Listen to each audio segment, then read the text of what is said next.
ഏവരെയും ഞെട്ടിച്ചുകൊണ്ട് അനാമികയുടെ അച്ഛനും അമ്മയും പെട്ടെന്ന് അവിടേക്ക് കയറി വന്നു.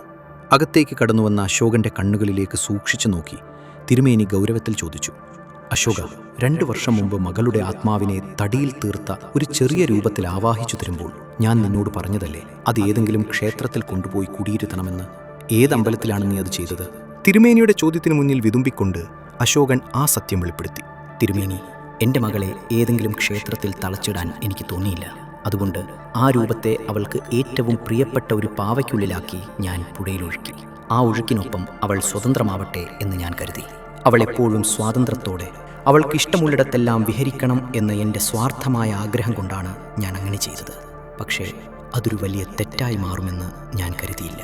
അശോകന്റെ വാക്കുകൾ കേട്ട് രുദ്രൻ നമ്പൂതിരി ദേഷ്യത്തോടെ കസേരയിൽ നിന്ന് എഴുന്നേറ്റു. നിന്റെ സ്വാർത്ഥത കാരണം ഇപ്പോൾ ഒരു പിഞ്ചുകുഞ്ഞിന്റെ ജീവനല്ലേ അപകടത്തിലായത്? അന്ന് അവൾ അനിയത്തിയെ തേടി വന്നത് സ്നേഹം കൊണ്ടായിരിക്കാം. എന്നാൽ കാലം കഴിഞ്ഞപ്പോൾ അവൾ പകയുള്ളവരുടെ അടുത്താണ് എത്തിച്ചേർന്നിരിക്കുന്നത്. ഇതൊരു വലിയ അപകടമാണ്. തന്റെ ശാരീരികമായ അസ്വസ്ഥതകൾ കാരണം തനിക്ക് യാത്ര ചെയ്യാൻ കഴിയില്ലെന്ന് പറഞ്ഞ തിരുമേനി തന്റെ മകനെ അവർക്കൊപ്പം അയക്കാമെന്ന് ഉറപ്പു നൽകി.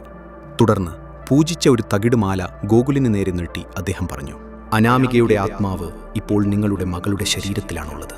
എത്ര ബുദ്ധിമുട്ടിയാണെങ്കിലും ഇന്ന് രാത്രി തന്നെ ഈ മാല കുട്ടിയെ അണിയിക്കണം. അവൾ ശക്തിയായി എതിർത്തേക്കാം, പക്ഷേ ഈ മാല കഴുത്തിൽ വീണാൽ പിന്നെ അവൾക്ക് ആ ശരീരത്തിൽ തുടരാൻ കഴിയില്ല.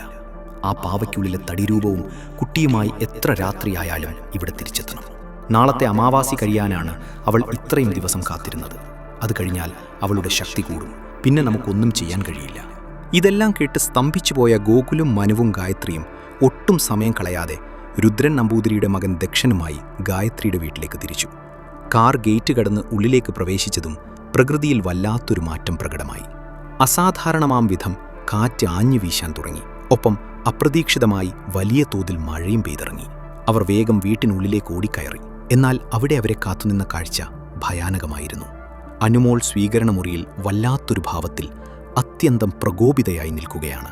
അവളുടെ കണ്ണുകളിൽ ഗായത്രി മുമ്പൊരിക്കലും കണ്ടിട്ടില്ലാത്തത്ര പക നിറഞ്ഞിരുന്നു. എന്തു ചെയ്യണമെന്നറിയാതെ പകച്ചു നിൽക്കുന്ന ഗായത്രിയുടെ അച്ഛനും അമ്മയും അമ്പരപ്പോടെ ആ കാഴ്ച നോക്കി നിൽക്കുകയായിരുന്നു. അവർ ഉള്ളിലേക്ക് കയറിയതും അനുമോൾ ഭയാനകമായ ഒരു സ്ത്രീ ശബ്ദത്തിൽ അലറി, നീ വരുമെന്നെനിക്കറിയാമായിരുന്നു ദക്ഷ. പക്ഷേ നീയല്ല. നിന്റെ അച്ഛൻ രുദ്രൻ വിചാരിച്ചാൽ പോലും എന്നെ തളയ്ക്കാൻ കഴിയില്ല. ഇവരെ 2 പേരെയും കൊല്ലുന്നതുവരെ ഞാൻ അടഞ്ഞില്ല.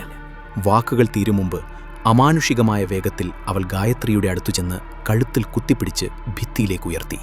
ആ സമയം വീട്ടിനുള്ളിലെ ജനൽ ചില്ലുകൾ അസാധാരണമായ ശബ്ദത്തോടെ തകർന്നു വീഴുകയും ലൈറ്റുകൾ മിന്നിത്തുടങ്ങുകയും ചെയ്തു. തടയാൻ വന്ന മനുവിനെയും ഗോകുലിനെയും ഒരു കളിപ്പാവയെപ്പോലെ അവൾ ദൂരേക്ക് തെറിപ്പിച്ചു. തറയിൽ വീണ ഗോകുൽ നോക്കുമ്പോൾ അനുമോളുടെ മുഖം ഇരുണ്ട് വിരൂപമാകുന്നതും കണ്ണുകൾ രക്തവർണമായി മാറുന്നതും കണ്ട് അവൻ ഭയന്നുപോയി. ഉടൻ തന്നെ ദക്ഷൻ തൻ്റെ കയ്യിലുണ്ടായിരുന്ന ഭസ്മം അന്തരീക്ഷത്തിലേക്കെറിഞ്ഞ് മന്ത്രങ്ങൾ ഉരുവിടാൻ തുടങ്ങി. അതോടെ അവളുടെ ശക്തി കുറഞ്ഞു തുടങ്ങി. അവൾ ചെവി പൊത്തിപ്പിടിച്ച് നിലവിളിച്ചുകൊണ്ട് തറയിൽ കിടന്ന് പിടഞ്ഞു. ആ നിമിഷം പാഞ്ഞെടുത്ത ഗോകുൽ തൻ്റെ കയ്യിലിരുന്ന മന്ത്രമാല അവളുടെ കഴുത്തിലണിയിച്ചു. പെട്ടെന്നു തന്നെ ഒരു പുകച്ചുരുളെന്ന പോലെ എന്തോ ഒന്ന് അവളുടെ ശരീരത്തിൽ നിന്ന് വേർപെട്ടു പോവുകയും അനുമോൾ ബോധരഹിതയായി താഴെ വീഴുകയും ചെയ്തു. മനു വേഗം പാവയ്ക്കുള്ളിൽ ഒളിപ്പിച്ചിരുന്ന ആ തടിരൂപം കൈക്കലാക്കി. ഒട്ടും വൈകാതെ ബോധമില്ലാത്ത കുട്ടിയെയും ആ തടിരൂപവുമായി അവർ വീണ്ടും രുദ്രൻ നമ്പൂതിരിയുടെ ഇല്ലത്തേക്ക് പുറപ്പെട്ടു.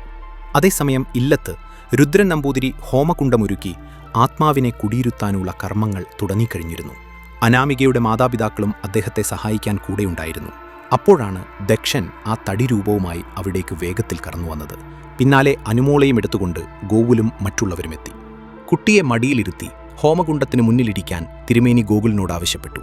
തിരുമേനി മന്ത്രങ്ങൾ ഉച്ചത്തിൽ ഉരുവിട്ടുകൊണ്ട് ഹോമത്തിലേക്ക് ഭസ്മമെറിഞ്ഞതും അന്തരീക്ഷമാകെ പെട്ടെന്ന് മാറിമറിഞ്ഞു. അത്യുഗ്രമായ ഒരു കാറ്റ് ഇല്ലത്തിന്റെ ഉമ്മറത്തേക്ക് ആഞ്ഞു വീശുകയും അവിടെ തെളിച്ചുവെച്ചിരുന്ന വിളക്കുകളെല്ലാം ഒന്നൊന്നായി അണയുകയും ചെയ്തു. ചുറ്റും കനത്ത ഇരുൾ പടർന്ന ആ നിമിഷം ആ കൊച്ചുതുരുത്തിനെ ഒന്നാകെ വിറപ്പിച്ചുകൊണ്ട് അനാമികയുടെ ഭയാനകമായ അട്ടഹാസം പ്രകൃതിയിൽ മുഴങ്ങിക്കേട്ടു. കാറ്റിന്റെ ഇരമ്പലിനൊപ്പം കേട്ട ആ നിലവിളി അവിടെയുണ്ടായിരുന്നവരെ ഭയത്തിന്റെ മുൾമുനയിൽ നിർത്തി.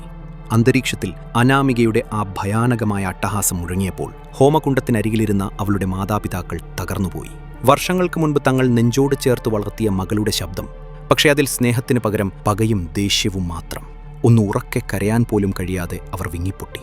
തങ്ങളുടെ മകൾ ഒരു ആത്മാവായി മാറി മറ്റുള്ളവരെ ഉപദ്രവിക്കാൻ ശ്രമിക്കുന്നത് കാണേണ്ടി വന്ന ഒരച്ഛൻ്റെയും അമ്മയുടെയും നിസ്സഹായത ആ ഇരുട്ടിൽ ദയനീയമായിരുന്നു. ഇരുട്ടിൽ മുഴങ്ങിയ ആ അട്ടഹാസത്തിന് നേരെ തിരുമേനി ഗർജിച്ചു. നിന്റെ അട്ടഹാസം നിർത്തൂ അനാമികേ, എന്തിനാണ് ഈ കൊലച്ചിരി? അന്തരീക്ഷത്തിൽ എവിടെ നിന്നെന്നില്ലാതെ അവളുടെ ശബ്ദം പ്രതിധ്വനിച്ചു. എന്നെ തളയ്ക്കാൻ നിനക്കാവില്ല രുദ്ര. ഈ കുട്ടിയിലൂടെ ഇവരെ ഓരോരുത്തരെയും ഞാൻ ഇല്ലാതാക്കും, അല്ലാതെ ഞാൻ അടങ്ങില്ല. തിരുമേനി ശാന്തനായി എന്നാൽ ഉറച്ച ശബ്ദത്തിൽ പറഞ്ഞു. നിനക്കതിന് കഴിയില്ല അനാമികേ, അതിനു മുൻപേ നിന്നെ ഞാൻ തളയ്ക്കും. ഈ സമയമത്രയും ദക്ഷൻ കണ്ണുകളടച്ച് മന്ത്രങ്ങൾ ഉച്ചരിച്ചുകൊണ്ടിരുന്നു. അവൾ വീണ്ടും ഭ്രാന്തമായി ചിരിച്ചപ്പോൾ തിരുമേനിയുടെ ഭാവം മാറി. എന്നിട്ട് പറഞ്ഞു, നീ സ്ത്രീയാണ്, സ്ത്രീ അമ്മയാണ്, അമ്മ ഭൂമിയാണ്. ആ ഭൂമിക്ക് ഇത്രയും അഹങ്കാരം പാടില്ല. അദ്ദേഹം തൻ്റെ കയ്യിലിരുന്ന കത്തിക്കൊണ്ട് കൈവെള്ളം മുറിച്ച് ആ ചോര ഹോമകുണ്ഡത്തിലേക്ക് തുള്ളികളായി ഇറ്റിച്ചു. ചോര വീണതും ഹോമകുണ്ഡത്തിലെ അഗ്നി ആകാശത്തോളം ഉയർന്നു. വലിയൊരു കാറ്റിൽ ചുറ്റുമുള്ളവർ തെറിച്ചു പോകുന്നത് പോലെ അന്തരീക്ഷം പ്രകമ്പനം കൊണ്ടു. ദക്ഷന്റെ കയ്യിലിരുന്ന ആ പഴയ തടിരൂപം അവൻ അഗ്നിയിലേക്കെറിഞ്ഞു.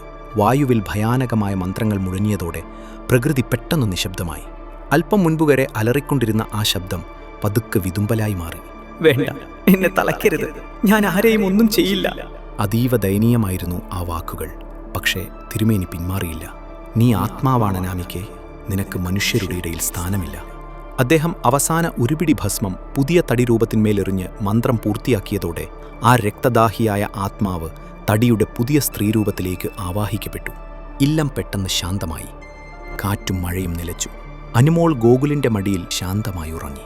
തിരുമേനി ആ പുതിയ തടിരൂപം അശോകന്റെ കയ്യിലേക്ക് നൽകിക്കൊണ്ട് ഗൗരവത്തിൽ പറഞ്ഞു, നാളെ തന്നെ ഏതെങ്കിലും അമ്പലത്തിൽ പോയി ഇവളെ കുബീരുത്തണം. ഇനി അബദ്ധം സംഭവിക്കരുത്.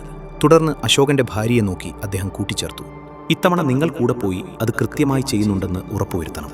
അത് കഴിഞ്ഞിട്ട് ഇവിടെ വന്ന് വിവരമറിയിക്കുകയും വേണം. അവർ പടിയിറങ്ങുമ്പോൾ പുലർക്കാലത്തിന്റെ തണുത്ത കാറ്റ് വീശുന്നുണ്ടായിരുന്നു. പ്രകൃതി ശാന്തമെങ്കിലും അന്തരീക്ഷത്തിൽ ഇപ്പോഴും ഹോമത്തിന്റെ പുകമണം തങ്ങി നിന്നു. ഗോകുലും കുടുംബവും വള്ളത്തിൽ കയറി അകന്നുപോകുന്നത് നോക്കി ദക്ഷനും രുദ്രൻ നമ്പൂതിരിയും കുറച്ചുനേരം നിശബ്ദരായി നിന്നു. പടിഞ്ഞാറൻ ചക്രവാളത്തിൽ കാർമേഘങ്ങൾ ഒഴിഞ്ഞുമാറി പതുക്കെ വെളിച്ചം പടർന്നു തുടങ്ങിയിരുന്നു. എന്നാൽ ആ വള്ളത്തിനുള്ളിൽ മറ്റാരുടെയും ശ്രദ്ധയിൽപ്പെടാതെ ഗോകുലിന്റെ ചുമലിൽ തല ചായ്ച്ചു കിടന്ന ഗായത്രിയുടെ ചുണ്ടിൽ അതിനിഗൂഢമായ ഭയാനകമായ ഒരു ചിരി വിരിഞ്ഞു.